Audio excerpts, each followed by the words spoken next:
Hello friends, Bhagwati PG college में online classes में आपका स्वागत है। आज हम बीएससी सेकेंड ईयर के अंतर्गत यूनिट फर्स्ट के अंतर्गत टॉपिक है हमारा टॉर्सन इन मोलस्का। अपन यूनिट सेकेंड के अंतर्गत सबसे पहले जो फाइलम मोलस्का है उसका हमने जनरल कैरेक्टर पढ़ा, क्लासिफिकेशन पढ़ा, फिर उसके बाद में इसमें दो एनिमल होते हैं, एक तो यूनियो और एक होता है पाइला। तो मैंने पाइला यूनियो को चुना और पाइला यूनियो के बारे में मैंने आपको यानी कि उसकी शारीरिक संरचना मोर्फोलॉजी से लेकर इंटरनल स्ट्रक्चर जो होती है, श्वसन है, पाचन है, उत्सर्जन है, तंत्रिका है, रक्त परिसंचरण तंत्र है, इन सबको मैंने कंप्लीट किया और आपको अपने सिलेबस में। आज का हमारा यूनिट का लास्ट टॉपिक रहेगा टॉर्सन इन मोलस्का, जिसे कहा जाता है मोलस्कंग। मोलस्का में संघ मोलस्का में एक है।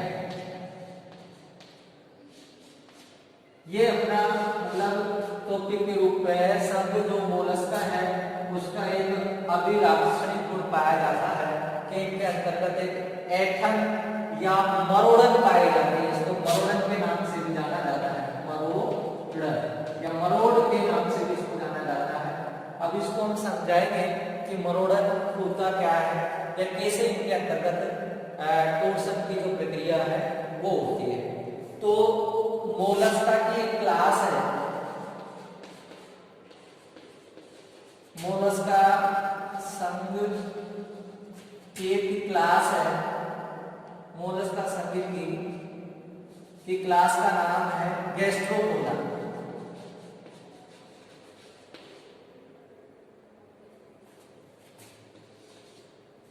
गैस्ट्रोपोडा, इस गैस्ट्रोपोडा जो क्लास है इसके अंतर्गत क्या है, इन जंतुओं के अंतर्गत संघ मोलस्का की क्लास कौन सी है, गैस्ट्रोपोडा। और इस गैस्ट्रोपोडा की क्लास के अंतर्गत मरोड़न की जो प्रक्रिया होती है वो पाई जाती है। अब इसके अंतर्गत क्या होता है, जैसे नेक्स्ट अगर एग्जांपल की हम बात करें तो इसका एग्जांपल है पाइला।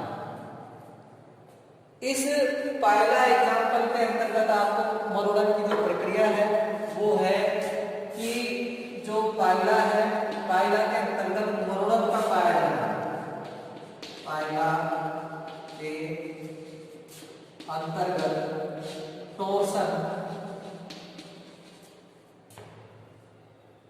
टॉर्सन का पाया जाना एक अभिलाक्षणिक गुण है। अभिलाक्षणिक गुण है कि जो पाइला है उसके अंतर्गत मरोड़न का पाया जाना एक अभिलाक्षणिक गुण होता है। इन जंतुओं में ऐठन के कारण, ऐठन जो क्या होती है, एक तो ऐठन जो होती है लार्वा अवस्था में पाई जाती है। ऐठन लार्वा अवस्था में पाई जाती है। तो पाइला जब लार्वा अवस्था में होता है उस समय इनके अंतर्गत मरोड़न या टॉर्सन की प्रक्रिया होती है, जिसके अंतर्गत क्या होता है कि इनका जो विजरल मास होता है, जिसे अपन आंतरांग पुंज बोलते हैं, विजरल मास, जिसे क्या बोलते हैं, आंतरांग पुंज। आंतरांग पुंज, ये आंतरांग पुंज 180 डिग्री के कोण से, 180 डिग्री के कोण से एंटी क्लॉकवाइज घूम जाता है। एंटी क्लॉकवाइज क्या कर जाता है, ये घूम जाता है। किसके अंतर्गत, ये आंतरांग जो पुंज होता है इसका, पाइला का विजरल मास होता है। अब जैसे ही 180 डिग्री के में दिशा में घूमता है, जिसके परिणाम स्वरूप क्या होता है, इसकी जो मेंटल कैविटी होती है, ये मेंटल कैविटी ऊपर की ओर अग्र दिशा में स्थानांतरित हो जाती है। कहाँ हो जाती है, ऊपर की ओर और स्थानांतरित हो जाती है, अग्र दिशा में क्या हो जाती है, ट्रांसफर हो जाती है, स्थानांतरित हो जाती है। ये इसके अंतर्गत होता है, किसके अंतर्गत, पाइला के अंतर्गत। साथ ही आप इसके अंतर्गत वो देखेंगे कि जो विजरल मास होता है वो पश्चिम दिशा की ओर चला जाता है, और इनका जो विसरल मास होता है, आंतरांग पुंज विजरल मास पश्चिम दिशा की ओर चला जाता है, चला जाता है। तो क्या क्या कैरेक्टर कि जो विजरल मास है अंतराल कुछ 180 डिग्री से क्लॉकवाइज घूमेगा। इस स्थिति में इनका जो मेंटल कैविटी होती है इसे प्रवाह हुआ बोलते हैं, वो ऊपर की ओर अग्र दिशा में चला जाता है, और विजरल मास होता है वो पश्चिम दिशा की ओर चला जाता है। और ऐंठन के कारण, टोर्सन के कारण, टोर्सन के कारण इनका जो शरीर होता है वो गोल, टोर्सन के कारण इनका कवच, इनका जो सेल यानी कि कवच होता है वो चक्रों में या गोल, इस गोल में क्या हो जाता है, कन्वर्ट हो जाता है। जैसे अपन ये देखे थे कि इस प्रकार से इसके गोल बन जाते हैं। तो इस प्रकार से ये बॉल है, ये चक्र है, इनमें क्या हो जाता है, ये कन्वर्ट हो जाता है। जैसे ही हम आगे बढ़ते हैं तो इसमें कारण अनेक संरचनाएं जो वास्तविक स्थिति से अन्य स्थिति में परिवर्तित हो जाती है, यानी कि और भी, यानी कि अदर स्ट्रक्चर, अन्य संरचनाएं अपनी वास्तविक स्थिति से, अपनी वास्तविक स्थिति से, अपनी जो वास्तविक स्थिति होती है उससे अन्य स्थान पर परिवर्तित हो जाती है। वास्तविक स्थिति से अन्य स्थान पर स्थानांतरित हो जाती है, स्थानांतरित हो जाती है। ये हमने आपको किसके अंतर्गत बताया, पाइला के अंतर्गत। अन्य भी और जंतु होते हैं सब मोलस्का के, क्योंकि जो गैस्ट्रोपोडा उसके सभी जंतुओं के अंतर्गत देखने को मिलती है अधिकतर।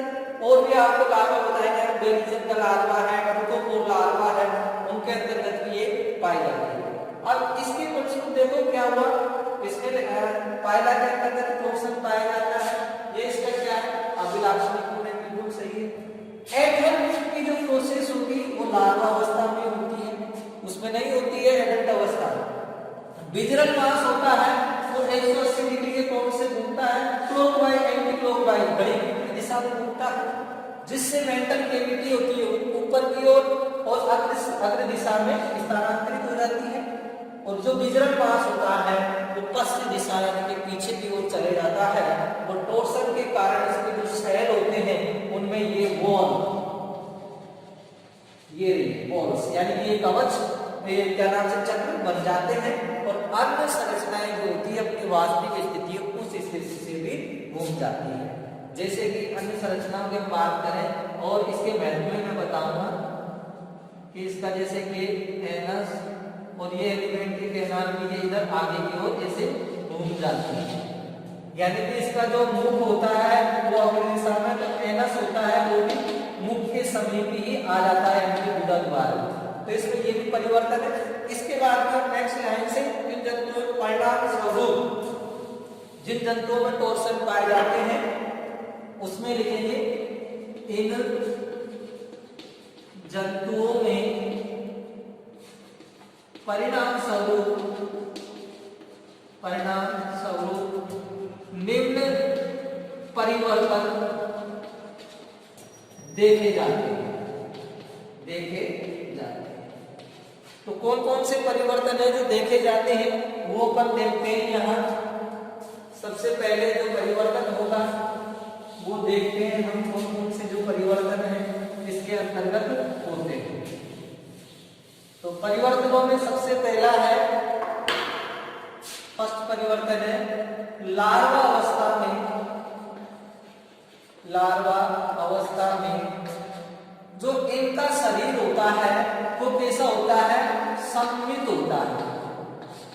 सिमेट्रिकल होता है, लेकिन ये एटम के बाद में असममित हो जाता है।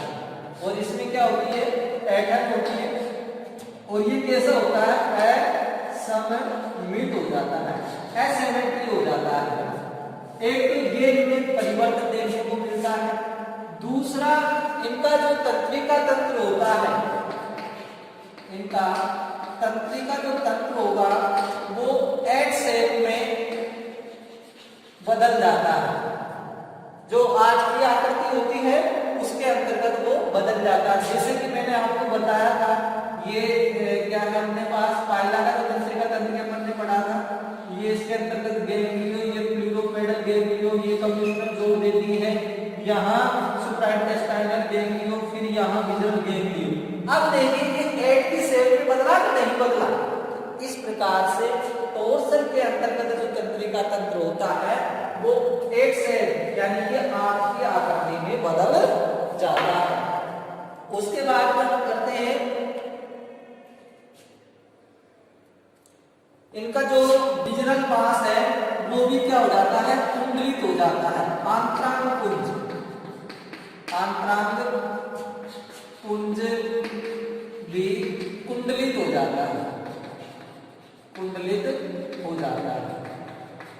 ये इसके अंतर्गत परिवर्तन देखने को मिला। साथ में अपन अगर करते हैं इसका जो डाइजेस्टिव सिस्टम होता है, डाइजेस्टिव जो सिस्टम होता है उस सिस्टम के अंतर्गत जो माउथ होता है, माउथ के समीप ही क्या आ जाता है, एनस आ जाता है। यानी कि आपको ये सूक्ष्म एक पाइला है और उस पाइला का ये खोल है, अब उसका जैसे ये माउथ है और ये एलिमेंट्री कैनाल इस प्रकार से है। इसकी नेक्स्ट टोर्सन के कारण देखो क्या हो जाएगा, इसके अंतर्गत टोर्सन के कारण ये एलिमेंट्री कैनाल है यहाँ, और यहाँ से इसका जो एलिमेंट्री कैनाल घूम के यहाँ आ जाती है। तो अपन कह सकते हैं कि टोर्सन के कारण जो इनमें है एनस के पास में ही क्या नाम से, माउथ के पास में ही एनस आ जाता है। तो ये डाइजेस्टिव सिस्टम में माउथ के समीप एनस आ जाता है। ये इनमें यानी कहने का मतलब मरोड़क ये है इसका एक्चुअली शरीर, और इसमें एटम की प्रक्रिया होगी, ये होगी, ये होगी। तो जब यहाँ के जो शरीर के अंग हो गए किशोर के, वो इस ओर आ जाएंगे, या मरोड़क की प्रक्रिया इस ओर होगी। तो ये देखो यहाँ एनस का जो पूरा है वो कहा जाएगा माउथ के समीप आ जाता है। उसके बाद में देखेंगे इसमें जो आपके गिल होते हैं, फिफ्थ नंबर पर जो गिल होते हैं वो लेफ्ट साइड से राइट साइड की ओर स्थानांतरित हो जाते हैं, लेफ्ट साइड से राइट साइड की ओर स्थानांतरित हो जाते हैं, की ओर स्थानांतरित हो जाते हैं। लेफ्ट से राइट साइड की ओर है जो गिल है वो स्थानांतरित हो जाते हैं। 6 नंबर पर हम पढ़ते हैं पल्मोनरी से। अगला इसके अंतर्गत जो परिवर्तन देखने को मिलता है वो क्या होता है, इनका जो पल्मोनरी शेप होता है वो पल्मोनरी शेप वो राइट साइड से लेफ्ट साइड की ओर स्थानांतरित हो जाता है। राइट साइड से लेफ्ट साइड की ओर स्थानांतरित हो जाता है। ये भी इसके अंतर्गत होता है। 7 नंबर पर जो इसकी किडनी होती है, 7 नंबर के अंतर्गत जो प्रोसेस पाई जाती है वो होती है, 7 नंबर के अंतर्गत अपन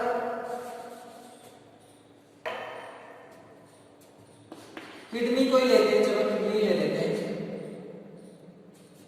जो किडनी होती है वो भी क्या होती है, राइट साइड से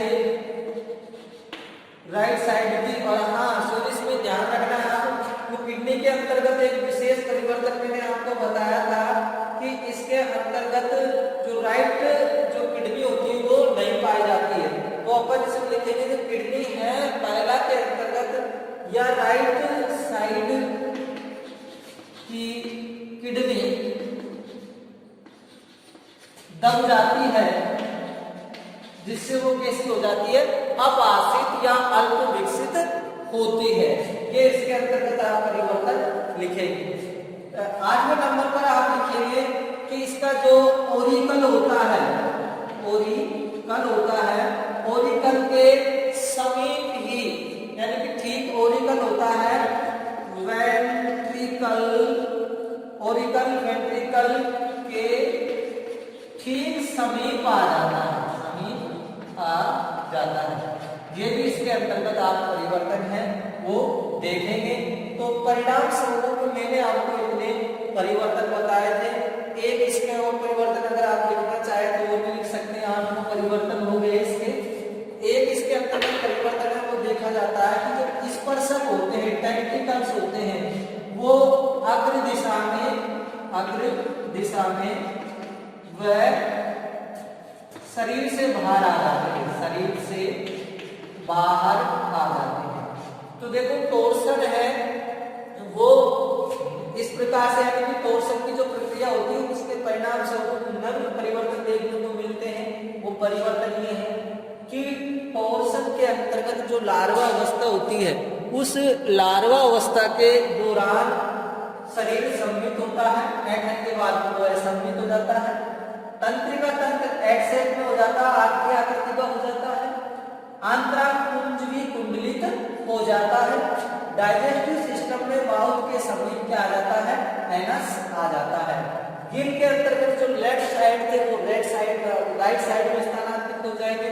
पल्मोनरी सेल जो है वो राइट साइड से लेफ्ट साइड, यानी कि ये फुफ्फुस का कार्य करती है, फुफ्फुसीय थैला जो राइट से लेफ्ट हो जाता है। किडनी में विशेष है, इसकी राइट साइड की जो किडनी है वो दब जाती है, और इससे दब जाने के कारण वो किडनी कैसी होती है, अपासित होती है। और ओरिकल के वेंट्रिकल के समीप आ जाता है, यानी कि इसका जो आलिंद्र के समीप क्या आ जाता है, नीले आ जाता है। स्पर्शक अग्र दिशा में शरीर से बाहर पहुंच जाते हैं। तो ये इतने परिवर्तन है अपन टोरेशन के दौरान इसमें देखेंगे। अब हमारा नेक्स्ट जो टॉपिक रहेगा इसमें टोरेशन का महत्व, सिग्निफिकेंसी ऑफ टोरेशन, टोरेशन का महत्व, टोरेशन का महत्व।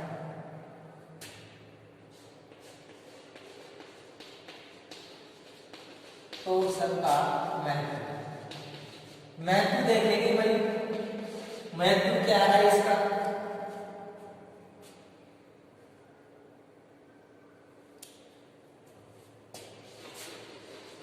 क्लास जो आपके पास गैस्ट्रोपोडा है,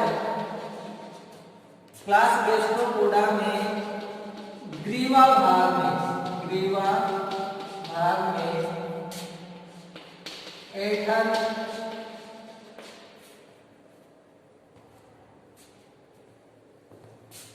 क्लास गैस्ट्रोपोडा में ग्रीवा भाग में ऐठन की उत्पत्ति होती है, जिसका अध्ययन निम्न वैज्ञानिकों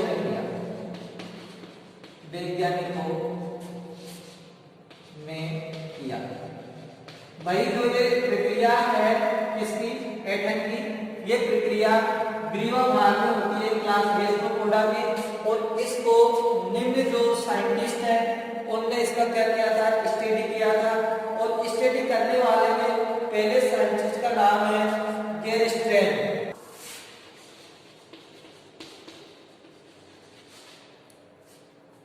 गेरस्ट्रेन जो वैज्ञानिक है उसने क्या किया था, इसका अध्ययन किया था। और गेरस्ट्रेन के अनुसार हम जैसे इसकी कल्पना करते हैं तो उन्होंने बताया था कि इन जंतुओं का संवेदनशील व कोमल होड होता है, वो पीछे से आगे की ओर स्थानांतरित हो जाता है कि इनका जो क्या नाम से कोमल हेड, कोमल जो सिर होता है, कोमल सिर है और संवेदनशील अंग है, संवेदनशील जो अंग है वो पीछे से आगे की ओर, यानी कि पीछे पाए जाते हैं, पीछे से आगे की ओर, आगे की और स्थानांतरित हो जाते हैं। एक तो ये के अंतर्गत जो गैस्ट्रिक वैज्ञानिक है उन्होंने बताया था कि ऐठन के दौरान ये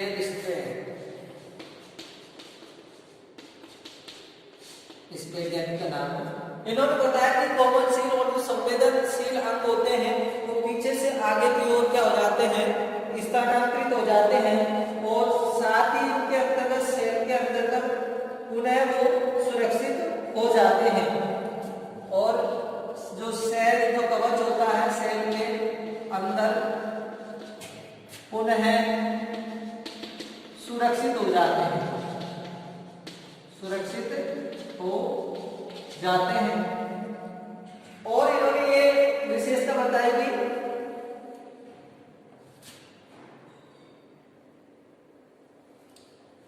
जो विजरल मास होता है,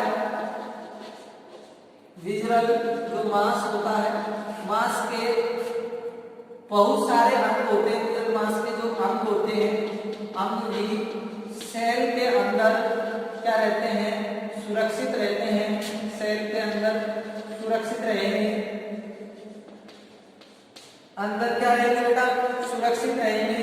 और सुरक्षित रहने के साथ साथ ये होता है कि इनके जो अंग है वो शत्रुओं से रक्षा, यानी कोई शत्रु वगैरह अगर हमला करते हैं तो अपने जो आंतरिक या जो संवेदनशील अंग होते हैं उनको तुरंत कवच के अंदर ले लेते हैं, तो शत्रुओं से भी क्या रहती है, सुरक्षा रहती है, शत्रुओं से भी सुरक्षा रहती है। ऐसा किस वैज्ञानिक ने कहा था, ऐसा गैस्ट्रिक वैज्ञानिक ने कहा था।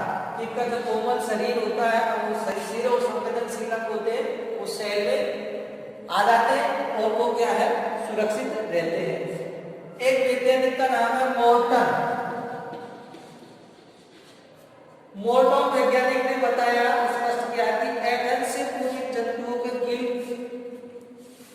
मोर्टन वैज्ञानिक है, इन्होंने बताया कि जो ऐठन है, ऐठन से पूर्व जो गिल पाए जाते हैं बेटा, इनके अंतर्गत जो गिल पाए जाते हैं वो पीछे की ओर होते हैं। ऐठन से पूर्व जो गिल होते हैं वो कैसे होते हैं, पीछे की ओर होते हैं। और जैसे ही ऐठन की प्रक्रिया होती है तो ये क्या आ जाते हैं, आगे की ओर आ जाते हैं। और आगे आने का कारण ये होता है कि इनको शुद्ध जल प्राप्त हो। एक तो मान लीजिए यहाँ ये शरीर है, अब यहाँ से जल इनके अंतर्गत जल धारा अंदर गई, अंदर जाने के बाद में ये अगर यहाँ गिल पाए जाएंगे तो शरीर के विभिन्न अंगों से जल गुजरेगा तो यही शुद्ध हो जाएगा, गिल तक जाने तक तो शुद्ध जल नहीं पाएगा। इसलिए ऐठन के कारण ये गिल है कि यहाँ आ जाते हैं, लेफ्ट साइड से राइट साइड आगे की ओर, और इनको शुद्ध जल धारा प्राप्त हो जाती है। ये दो वैज्ञानिक हैं जिन्होंने क्या है कि पोषण है इनका महत्व बताया था। अब हम संघ मोलस्का के जो लार्वा है उस लार्वा की क्या कर लेते हैं, चर्चा कर लेते हैं। तो larva of Mollusca, larva of Mollusca.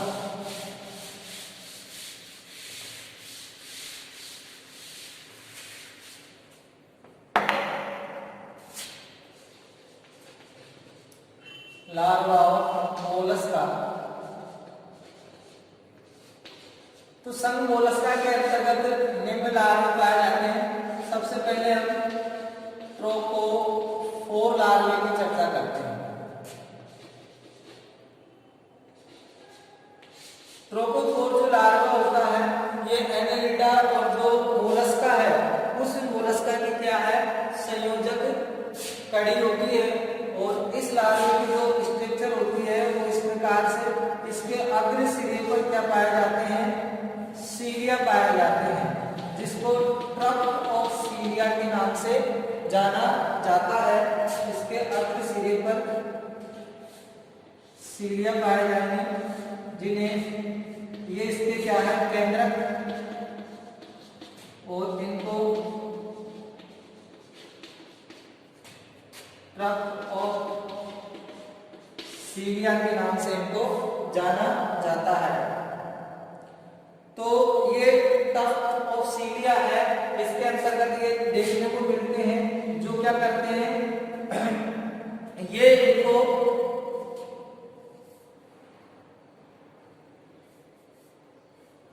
तैरने में सहायक करते हैं। साथ ही ये क्या है एक सिंपल टाइप का लार्वा है जिनकी बॉडी कैसी होती है अविभेदित होती है, अविभेदित होती है। इनका जो शरीर है वो कैसा रहेगा अविभेदित।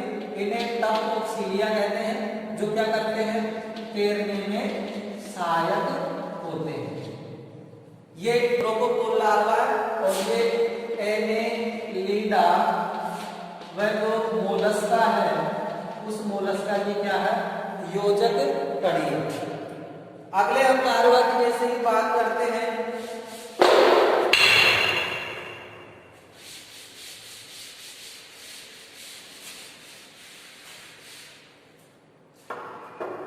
अगले लार्वा का नाम है बेलीजर लार्वा।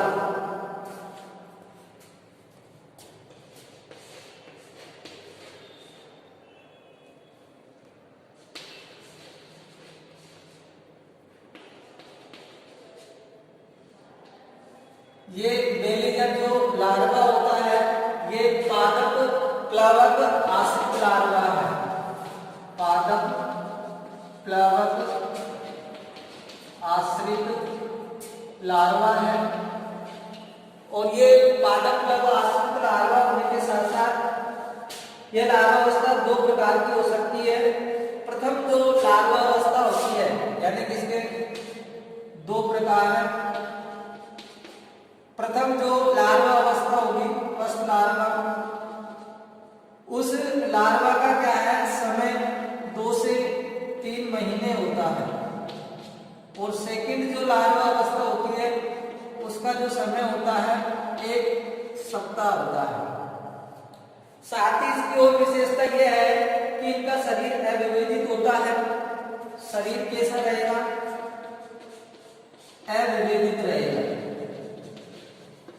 और शरीर कवच के अंतर्गत सेल के अंदर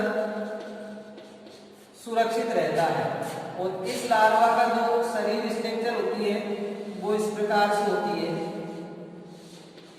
कि यहाँ पर इसमें क्या चारों तरफ क्या पाए जाते हैं सीलिया पाए जाते हैं। और ये इसका क्या है सेल होता है और ये इसका क्या है बॉडी। तो गैस्ट्रोपोडा का दूसरा लार्वा कौन सा है बेलीजर लार्वा होता है। और ये लेमेला जो ब्रैंक होती है लेमेलिया ब्रैंक इनके अंतर्गत ये देखने को मिलता है। लेमेला बहुत सारे इनके अंतर्गत पटलिकाएं पाई जाती है। नेक्स्ट और अपना लास्ट लार्वा है योग लार्वा। नेक्स्ट और लास्ट लार्वा है उसका नाम क्या है योग लार्वा।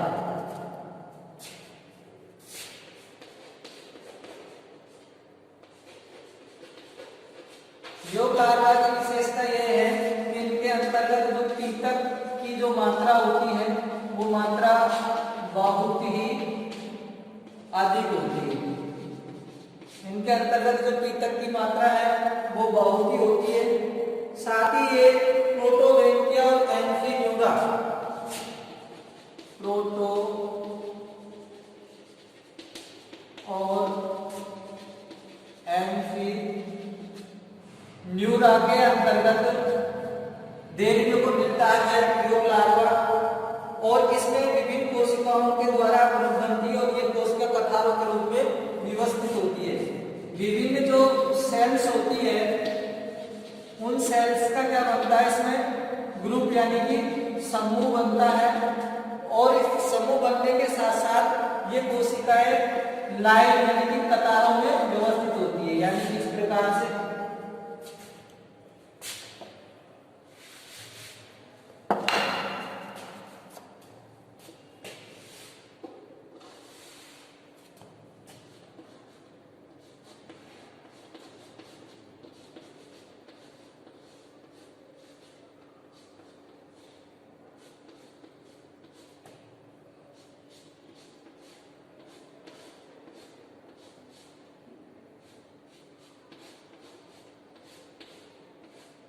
ये इसके अंतर्गत ये बहुत सारी जो सेल्स होती है कतारों में व्यवस्थित होती है और किस प्रकार से इस पर ये सीलिया है ये निकले रहते हैं।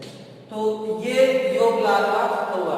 तो आज हमने टोरेसन संघ मोलस्का के अंतर्गत एडहन पढ़ा, एडहन के परिवर्तन पढ़े, महत्व पढ़े और संघ मोलस्का के जो लार्वा है वो पढ़े थे। इस प्रकार से हमारे आज की जो यूनिट सेकंड है वो कंप्लीट होती है।